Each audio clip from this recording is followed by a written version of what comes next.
आज अशा काही ॲक्च्युली वेळ मॅनेज करणं खूप कठीण होतं, पण विषय असा होता की येणं भाग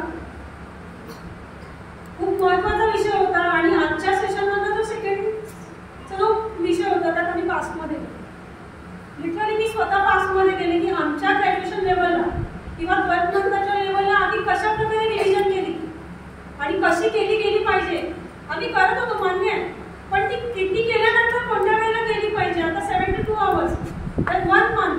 आणि जेव्हा आपली एक्झाम असेल तेव्हा जी आपण रिव्हिजन करतो ती रिडिंग नाही म्हणते मी रिव्हिजन म्हणते. हे जो डिफरन्स आहे ना ते आज क्लिअर झालं.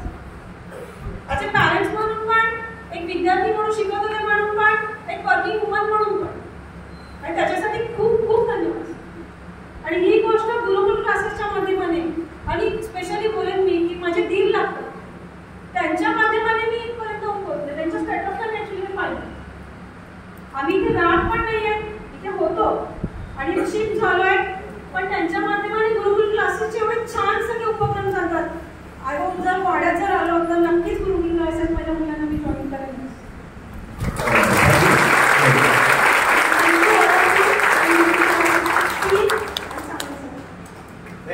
Thank you very much.